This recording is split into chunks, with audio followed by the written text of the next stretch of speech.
How were these kingdoms administered? As in the case of earlier kings, land revenues remained important for these rulers, and the village remained the basic unit of administration. There were some new developments as well. Kings adopted a number of steps to win the support of men who were powerful, either economically or socially, or because of their political and military strength. For instance, some important administrative posts were no deiry. This means that sons succeeded fathers to this post. For example, the post Harishyansh was a Mahadanda Naika, or a chief judge of like his father.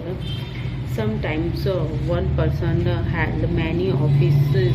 For instance, beside being a Mahadana Naika, Harishyan was a Kumar Amatyas, meaning an important minister, and Suddhi Vinayak, meaning minister of Suddhi Vinayak, meaning minister of war and peace. Beside, important men probably had a say in local administrations. This included the Nagara, Sethis, or merchant of the cities, the Satvara, or a leader of the merchant caravans, or the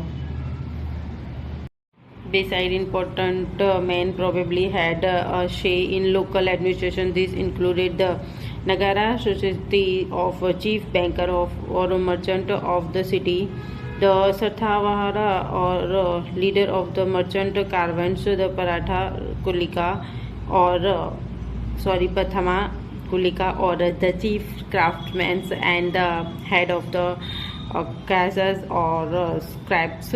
The policies were responsible, effective, but sooner or later, some of these powerful men grew strong enough to set up independent kingdoms. What do you think may have been the advantage and the disadvantage of having a hierarchy of assembly in the southern kingdoms? The inscriptions of the Palwas mention a number of local assemblies. This included the Sabhas, which was an assembly of Brahmin land owners. So these assemblies functioned through subcommittees which looked after irrigation, agriculture operations, making roads, local temples, aids. The UR was a village assembly found in areas where the land owners were not Brahmins, and the Nagara was an organization of merchants. It is likely that these assemblies were controlled by rich and powerful landowners and merchants. Many of these local assemblies continued to function for centuries.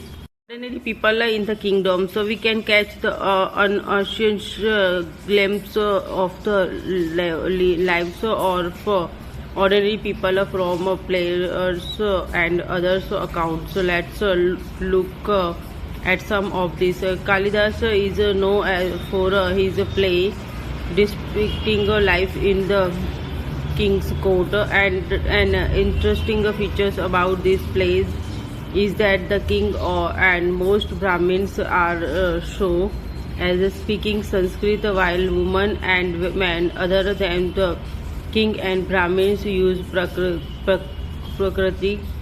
His most famous play, Abhijana Sakuntalam, is the story of love between a king named Dushyanta and a young woman named Sakuntala. We find in an interesting depictions of the Pilgrim, poor fisherman in this play.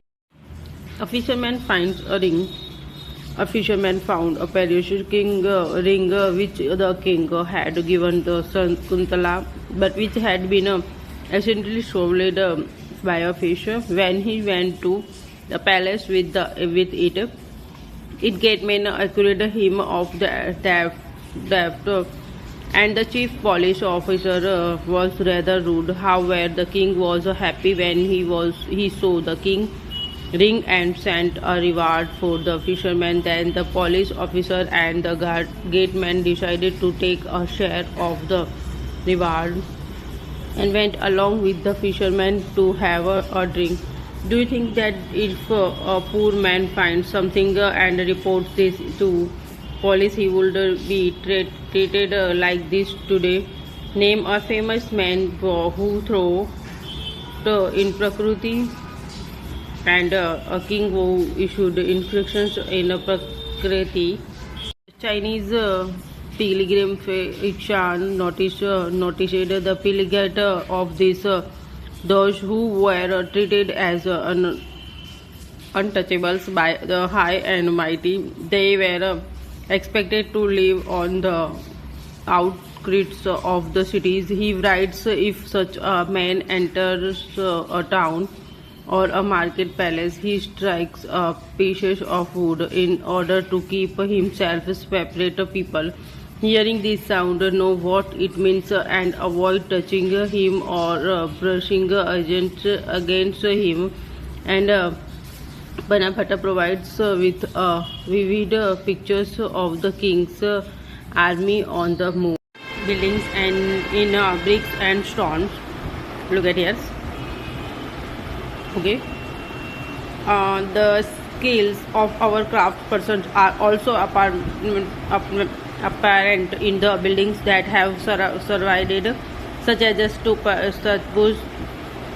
The word Satpura means a mound, while three are several kinds of Satpuras, round and tall, big and small. These have a certain common features.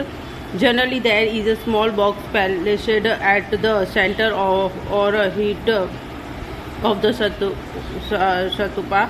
These may contain bodily remains such as a teeth, bone, or ashes of the Buddha or his followers, or things they used, as well as precious stones and coins.